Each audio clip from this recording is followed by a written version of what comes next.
the Office of the Coordinator of Inter-American Affairs presents Wings over Brazil.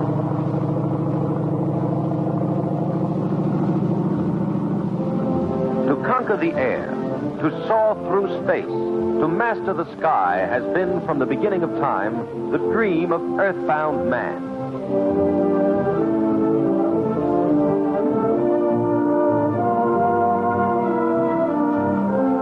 In every age and in every clime, the idea of flight has fired his imagination.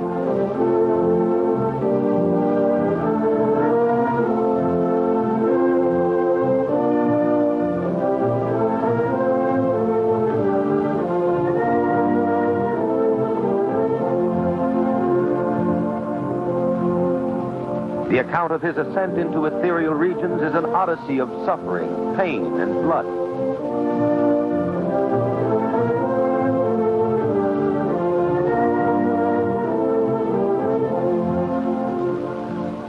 Among the early martyrs was the Brazilian priest Bartolomeu de Gusmão. In Lisbon in 1709, he conceived and built a flying machine. Failure to make it fly brought him ridicule, imprisonment, and later exile. Almost 2 centuries later, another Brazilian, Augusto Severo, designed and built a dirigible. In an attempt to fly it over Paris, this fine scholar and statesman fell to his death. It remained for yet another Brazilian, Alberto Santos-Dumont, to write his name in glory on the fabled pages of aviation history. On October 19, 1901, in Paris, this quiet, self-effacing, but intrepid little man concluded a successful flight around the Eiffel Tower in his own hand-built dirigible.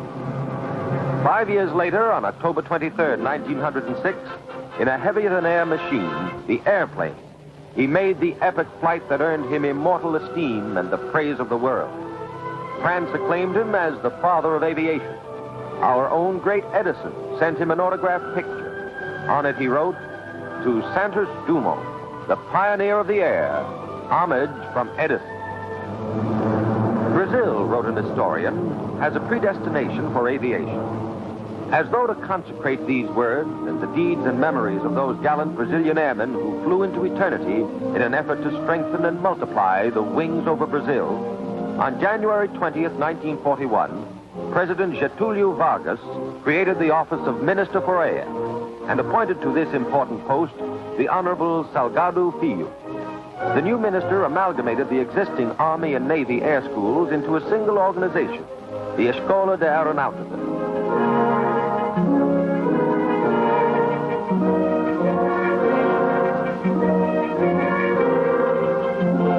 In command of this up-to-the-minute institution is able Colonel Diot Fontanelli. Each year to this modern aviation school come thousands of young men from all parts of Brazil. Since only 300 new cadets can be accommodated annually, competition for appointment is very keen. Thus, the school is able to maintain exceptionally high standards and an esprit de corps unexcelled by any other aviation school in the world. Although many months of rigorous work, strict discipline, and intensive application lie ahead before a cadet will earn the coveted wings and a commission as an officerman, an honor and a privilege. On entrance, the cadet receives a thorough physical examination. He will have repeated checkups during his stay. Failure to pass these periodic physical examinations means washing out. To avoid this, a cadet works long and hard at keeping fit.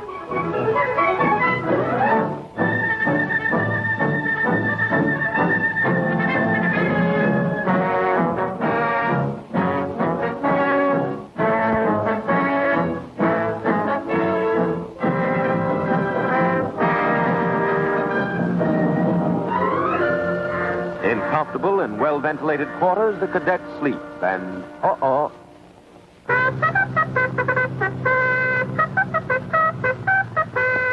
Yes, the common enemy of soldiers the world over. Up we go, fellas, and a brisk march to breakfast. The day's work begins. A class in radio communication. Learning to identify aircraft. Gunnery practice. find flying in a link trainer.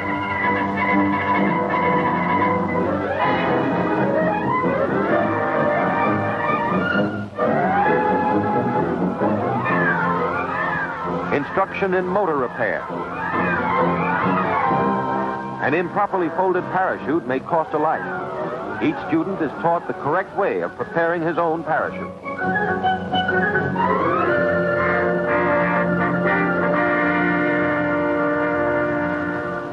Taxiing, taking off, and landing are taught in primary trainers.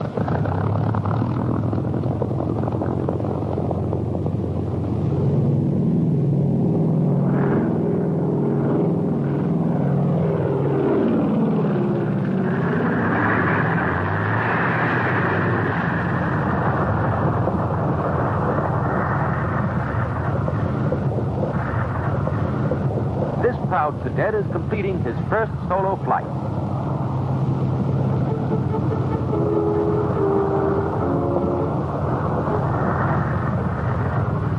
A perfect landing. His classmates drag the reluctant cadet to the traditional dunking pool. Over-enthusiasm turns this dunking party into a free-for-all.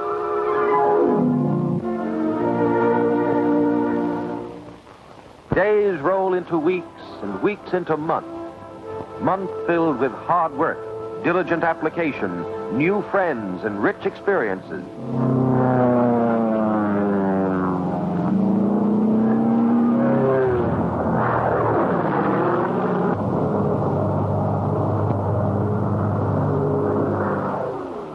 The day of days arrives.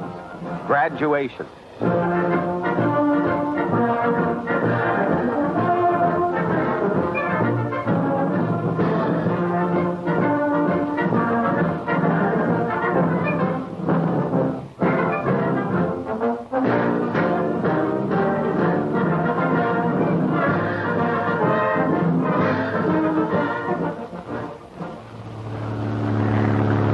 Over Brazil and Brazilian pilots to fly them. One day they shall again fly over Brazil's peaceful and smiling land. But now, as an active partner in the United Nations, Brazil is at war to the limit of her capacity. As convoys move up and down her long coast, carrying vital Brazilian foodstuffs and strategic materials to her fighting allies, her planes and her pilots maintain day and night vigil against the Axis undersea marauders.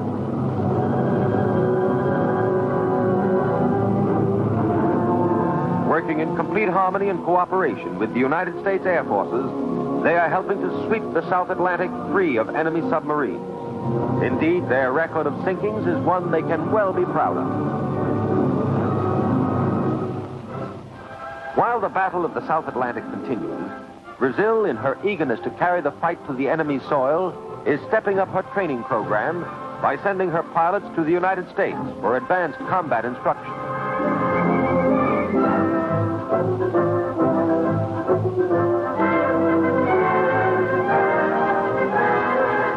Even today, as Brazil's grown sons are fulfilling her predestination for aviation, her children and young boys are standing by to become her pilots of tomorrow.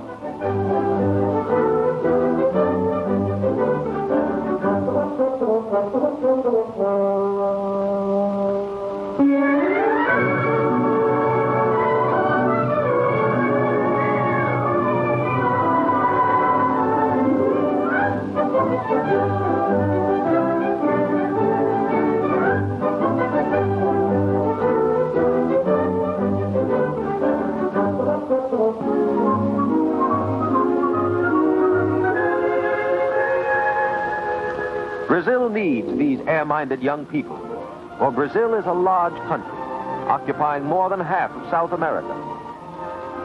Huge mountain ranges, precipitous escarpments, giant rivers, thick jungles and forests have made the development of land transportation difficult, if not impossible.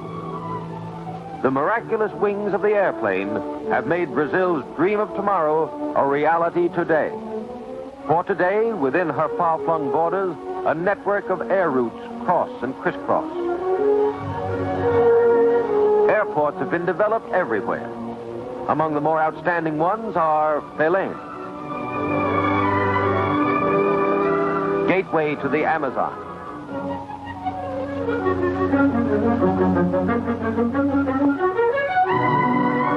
Rio de Janeiro, Brazil's city of fabled beauty,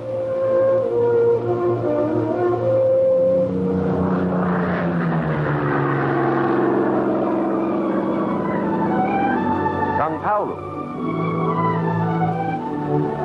the fastest growing city in the world.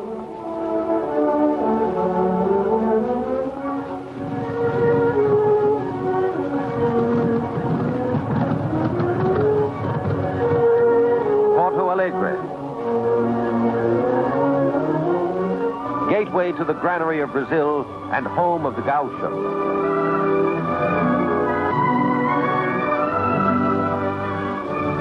Greatest of these, and one that has achieved worldwide fame, is the airport in Natal.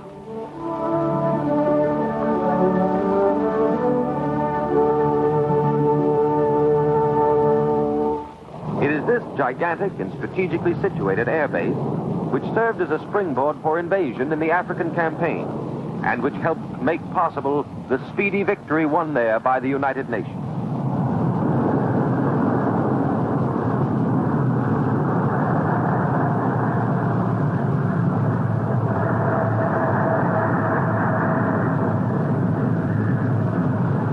From this base at Natal that planes, men, and critical materials are flown to the battlefronts on 3 continents.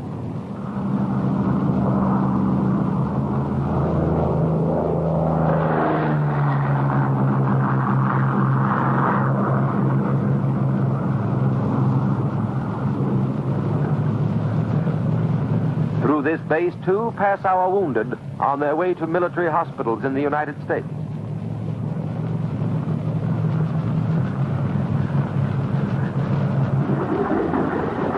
Yes, today, from Brazil's land and sea bases, through her friendly skies, speed men and planes to and from the war zone.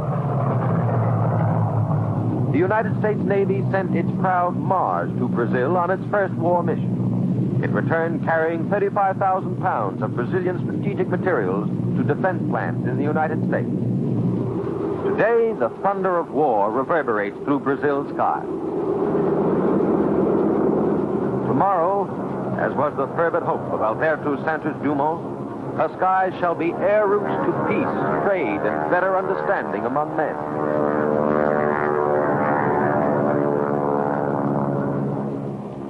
The earthly remains of Santos-Dumont lie buried in a pretty cemetery in Rio de Janeiro.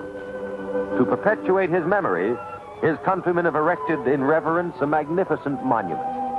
But no greater tribute would this modest man desire, were he alive, than to be able to cast his eyes skyward and behold there wings over Brazil.